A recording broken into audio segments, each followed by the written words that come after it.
Good evening friends. अभी तक जो हमने रेशियोज डिस्कस करे थे that was relating to the working out of the ratios through the details given in the balance sheet. Clear?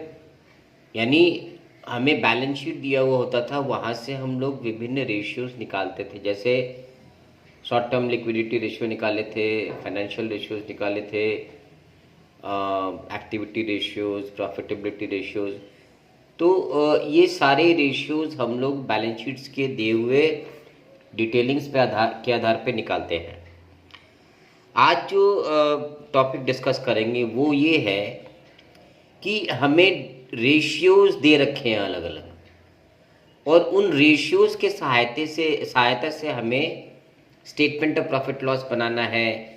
इसके बाद वाले बैलेंस शीट पे हम रेशियोज के मार्फत हम लोग कैसे बैलेंस शीट बनाते हैं ये डिस्कस करेंगे। तो ये topic generally class 12th level में नहीं आके ये ग्रेजुएशन लेवल्स पे आते हैं और अदर प्रोफेशनल एग्जाम्स में आते हैं। ओके, तो आज का जो टॉपिक रहेगा वो ये रहेगा कि हम लोग रेशियोज की सहायता से किस तरीके से रिवर्ट बैक करते हैं और रेशियोज की जो डिटेलिंग दे रखे हैं उसे किस तरीके से हम लोग प्रॉफिट लॉस और बैलेंस शीट बनाते हैं। Okay, so let's see the sums. Number 145। देखिए सवाल देखेंगे हमने। With the help of the information given below prepare a statement of profit and loss and balance sheet of X limited. तो यहाँ पे हमें statement of profit loss as well as balance sheet compile करने हैं। किस तरीके से? with the help of the information that has been given to us in the form of ratios. okay, तो सबसे पहले क्या हमें दे रखा है? ग्रॉस प्रॉफिट रेशियो दे रखा है 25%। तो हमें पता है ग्रॉस प्रॉफिट रेशियो क्या होता है, that is gross profit by net sales into 100। Okay, next हमें दे रखा है नेट प्रॉफिट्स बाय सेल्स कितना दे रखा है? 20%। नेट प्रॉफिट रेशियो 20% दे रखा है। Revenue from operations to inventory ratio ये है 10 टाइम्स। देखिए हमें खाली सारे रेशियो दे रखे हैं, परसेंटेज दे रखे हैं, मगर अभी वैल्यू कुछ भी नहीं दिया हुआ है। Fix assets to total current assets कितना है? 5:7। करंट रेशियो कितना दे रखा है? 1। Fixed asset to share capital कितना दे रखा है? 5/4, यानी 5 हिस्सा फिक्स एसेट है तो शेयर कैपिटल है 4 हिस्सा। तो ये सारे अभी तक जो डिटेलिंग्स थे that was only in the form of fractions and ratios. Okay, now what values they have given. Fix asset दे रखा है 10 लाख रुपया और क्लोजिंग इन्वेंट्री दे रखा है 1 लाख रुपया। यानी हमें दो वैल्यूज देकर ये चाह रहे हैं कि हम पूरा इनका प्रॉफिट एंड लॉस और बैलेंस शीट कंपाइल करें। तो इसका अर्थ क्या है कि you must have to be completely proficient in the ideas of ratios. यानी पहले के आप जो बाकी जो वीडियोस हैं वेरियस टॉपिक्स पे, उनको जब तक आप मास्टर नहीं करिएगा तब तक हम दोबारा से रिवर्ट बैक करके पीएल अकाउंट और बैलेंस शीट बनाने में हम लोग सक्षम नहीं रहेंगे। Okay, so let's see how we solve the sums. देखिए, preparation of statement of profit and loss from accounting ratio. Okay, तो पहले अपने प्रॉफिट एंड लॉस और वेरियस जो बैलेंस शीट के आइटम्स हैं उसके बारे में उसको वर्कआउट करना पड़ेगा। तो what figures have been given? Given fix asset is equal to 10 lakh और fix assets to share capital जो रेशियो कितना है? 5:4 है।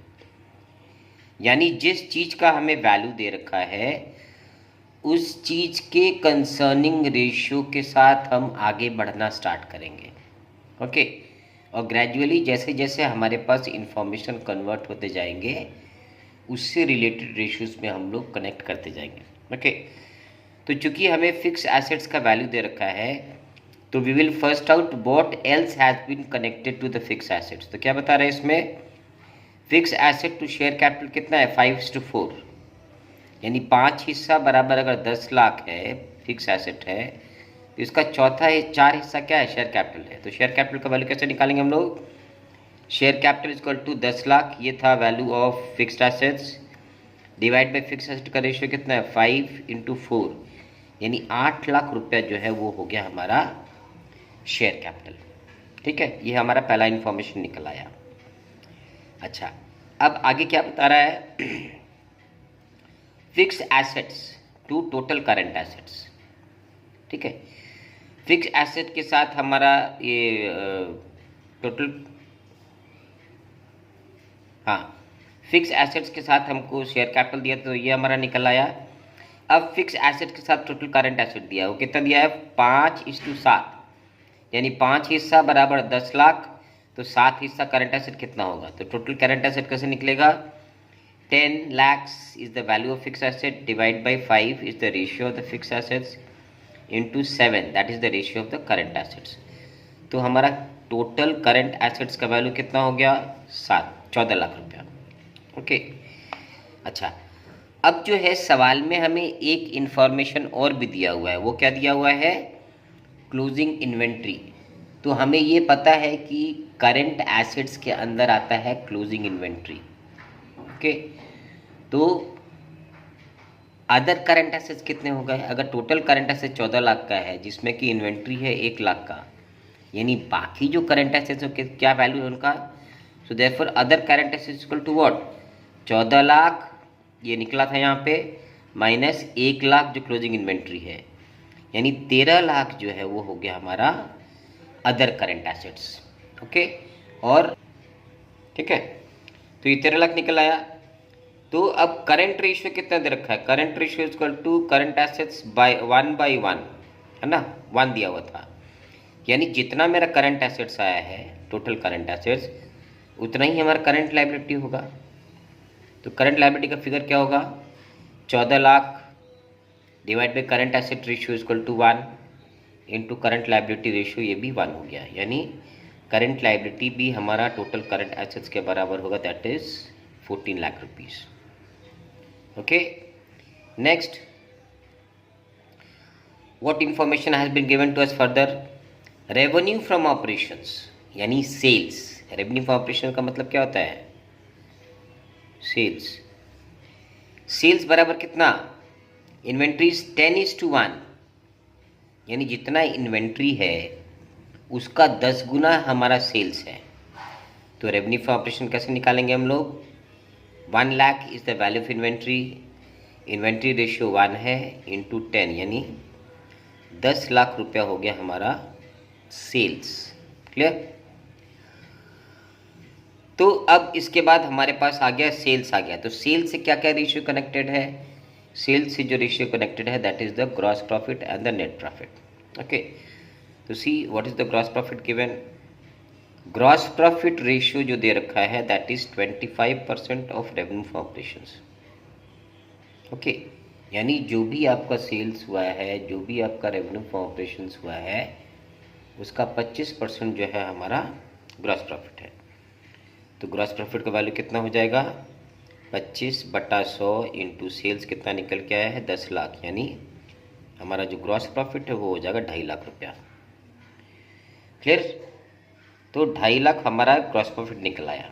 अब हमको निकालना है नेट प्रॉफिट। ओके, तो नेट 2.5 लाख आ गया। अब नेट प्रॉफिट रेशियो कितना बताया था हमें, नेट प्रॉफिट रेशियो बताया था 20% ऑफ सेल्स या revenue from operations. Gross profit है 25% यानी 2.5 लाख, नेट प्रॉफिट कितना बताया 20% ऑफ सेल्स, यानी नेट प्रॉफिट कितना हो जाएगा हमारा 20/100 इंटू 10 लाख, यानी 2 लाख जो है वो हो गया हमारा नेट प्रॉफिट का वैल्यू हो गया।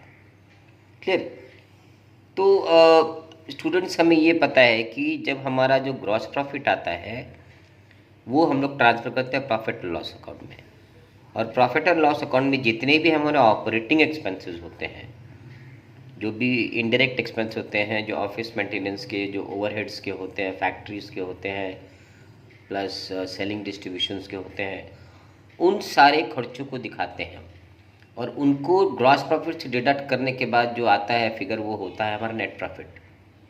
यानी gross profit minus the operating expenses is equal to net profit. हमारे यहाँ पे ग्रॉस प्रॉफिट दिया हुआ है, नेट प्रॉफिट दिया है, यहाँ से हमको ऑपरेटिंग एक्सपेंसेस निकालना है। तो ऑपरेटिंग एक्सपेंसेस क्या हो जाएगा? So operating expenses equal to what? Gross profit minus the net profit. Okay, यानी ऑपरेटिंग एक्सपेंसेस हमारा कितना है? ग्रॉस प्रॉफिट निकला है मेरा 2.5 लाख रुपया, नेट प्रॉफिट निकला है 2 लाख रुपया, यानी 50,000 जो है वो हमारा ऑपरेटिंग एक्सपेंसेस है ना। यानी इनडायरेक्टली देखा जाए तो 2.5 लाख से हम 50,000 माइनस करेंगे तो क्या निकलेगा हमारा? 2 lakh. That will be our net profit. Okay, अब ये जो भी सब आइटम्स हैं ये निकल रहे हैं, ये सारे के सारे हमको पोस्ट करना पड़ेगा प्रॉफिट एंड लॉस अकाउंट में और बैलेंस शीट्स में। Okay, next will find out the cost of goods sold. तो cost of revenue from operation या cost of goods sold is equal to what? Sales minus gross profit. Okay, ये है formula for finding out the cost of goods. तो cost of goods sold कैसे क्या निकालेंगे हम लोग? तो सेल्स कितना वैल्यू था हमारा? 10 लाख रुपए का, माइनस जीपी कितना था? 2.5 लाख रुपए, यानी 7.5 लाख रुपए जो है वो हमारा कॉस्ट ऑफ गुड्स सोल्ड हो गया है। ओके, अब कॉस्ट ऑफ गुड्स सोल्ड हमारा निकल गया 7.5 लाख रुपये। अब हमको निकालना है कि हमारा परचेज और ओपनिंग स्टॉक का वैल्यू मिलाकर कितना है। तो कॉस्ट ऑफ गुड्स सोल्ड का फॉर्मूला क्या है? Opening stock at purchase minus closing stock. Okay, तो हमारे पास क्लोजिंग स्टॉक वैल्यू दे रखा है, तो value of purchase plus opening stock बराबर कितना? COGS plus the closing stock. Okay, यानी परचेज और ओपनिंग स्टॉक मिला कितना वैल्यू है हमारा? 7.5 लाख का COGS निकला वो, plus the closing inventory that is 1 lakh, यानी आपका परचेज और ओपनिंग स्टॉक मिला के जो वैल्यू है वो है 8.5 लाख रुपया। तो हमारे पास जो भी रेशियोज उन्होंने दे रखा था सवाल में, उसके आधार पर जितना भी इंफॉर्मेशंस कन्वर्ट करते बना, जिससे कि हम अपना प्रॉफिट एंड लॉस अकाउंट और बैलेंस शीट कंपाइल कर सके, वो हमने कर लिया है। Now we will move on to how we will prepare the profit loss account and the balance sheet. Okay, let's see it. ये देखिए format of statement of profit and loss. तो statement of profit loss for the year ended 31/3/24। सबसे पहले we will start with revenue from operations. Okay, तो देखिए revenue from operations हमारा कितना workout हमने किया था? 10 लाख रुपया। अच्छा, add other incomes. Other incomes बोल के हमारे पास सवाल में कुछ नहीं दिया था, तो ये डैश हो जाएगा। तो ये 10 लाख जो आ जा रहा है वो हो रहा है हमारा टोटल इनकम। ओके, अब इसमें से हमने माइनस करना है एक्सपेंसेस। ठीक है, लेस एक्सपेंसेस क्या है हमारा? डायरेक्ट जो एक्सपेंसेस है उसको माइनस करेंगे। ठीक है, तो इससे हम क्या माइनस करेंगे? Cost of material consumed. तो कॉस्ट ऑफ मटेरियल कंज्यूम्ड कैसे निकालेंगे हम लोग? तो जो हमारा परचेज और ओपनिंग स्टॉक आया था, ठीक है, उसमें से हम लोग माइनस कर देंगे क्लोजिंग इन्वेंट्री। ओके, तो पीछे हमने वर्कआउट किया था कि हमारा परचेज और ओपनिंग स्टॉक मिला के था 8.5 लाख, क्लोजिंग इन्वेंट्री कितना था? 1 लाख, यानी बाहर निकल के कितना आ रहा है? 7.5 लाख। तो ये जो 7.5 लाख है यही है हमारा क्या? Cost of goods sold. ठीक है, ये हमारा COGS निकल आया। नेक्स्ट इज, तो sales minus cost of goods sold is what? That is your gross profit, 2.5 lakh. तो ये जो आइटम ये जो है ये हमने सबसे पहले वर्कआउट किया था ग्रॉस प्रॉफिट। तो ग्रॉस प्रॉफिट कितना आ गया? 2.5 लाख रुपया। ग्रॉस प्रॉफिट से हम लोग क्या माइनस करेंगे? लेस ऑपरेटिंग एक्सपेंसेस, जो PL के जो भी आइटम्स हैं वो 50,000 हमने माइनस कर दिया। क्लियर? तो ये माइनस करने के बाद जो फिगर आता है वो हो गया हमारा, that is the net profit. Okay, तो PL अकाउंट तक, स्टेटमेंट ऑफ PL तक का काम हमारा हो गया है, क्योंकि स्टेटमेंट ऑफ PL से ही हम अपना नेट प्रॉफिट निकालते हैं। अब यहाँ से हम लोग फर्दर बनाएंगे the balance sheet. Okay, let's see how we do it. अब ये देखिए बैलेंस शीट का फॉर्मेट है, so that is balance sheet as at 31/3/24। Okay, इसमें सबसे पहले हम लोग लाइबिलिटीज़ लिखते हैं, तो इसमें क्या आ जाएगा देखिए, equities and liabilities. Equities liabilities सबसे पहला आइटम क्या आता है, शेयर कैपिटल। शेयर कैपिटल हमारा कितना निकल के आया था, that was 8 lakh rupees. Okay, अब इसमें हम लोग ऐड करते हैं रिजर्व्स एंड सरप्लस। तो रिजर्व एंड सरप्लस के बारे में ऐसा हमारे पास कोई इन्फॉर्मेशन नहीं है, लेकिन जो भी हमारा नेट प्रॉफिट निकला है वो हमारे रिजर्व एंड सरप्लस का पार्ट बनता है इन द हेड ऑफ, ठीक है, पीएल अकाउंट। अब ये नेट प्रॉफिट हमने यहाँ पे 2 लाख रुपए ऐड कर दिया है। ओके, और इसके बाद क्या हम और फर्दर इन्फॉर्मेशन हमारे पास लाइबिलिटीज़ का, लाइबिलिटीज़ में हमारा करंट लाइबिलिटी निकल के आया था, so that was 14 lakh rupees. Okay, तो इसके अलावा और कोई फर्दर लाइबिलिटी से रिलेटेड हमको इन्फॉर्मेशन नहीं दिया हुआ था और ना ही कोई रेशियो दिया गया था। Okay, so when you add this up the total, so 8 lakh plus 2 lakh 10 lakh plus 14 lakh यानी 24 lakh is the total of the liability side of the balance sheet. Okay, now we move on to the asset side. तो asset side जो है वो that must also be equal to the liability side. तो asset side में सबसे पहले वो क्या दे रखा है, fixed assets यानी non current assets. So this is my fixed assets. Okay, तो fixed assets कितना दे रखा था हमें, that was 10 लाख। ये तो हमें सवाल में पहले ही वैल्यूज दे रखा था 10 लाख रुपया, ठीक है। तो इसका एज इट इज हमने बैठा दिया। अब उसके बाद फर्दर हमने क्या वर्कआउट किया था, हमारा टोटल जो करंट एसेट्स निकला था वो 14 लाख का निकला था, लेकिन उसको फर्दर हमने बाइफरकेट किया था क्योंकि हमें अलग से इन्वेंट्री का भी वैल्यू दिया हुआ था।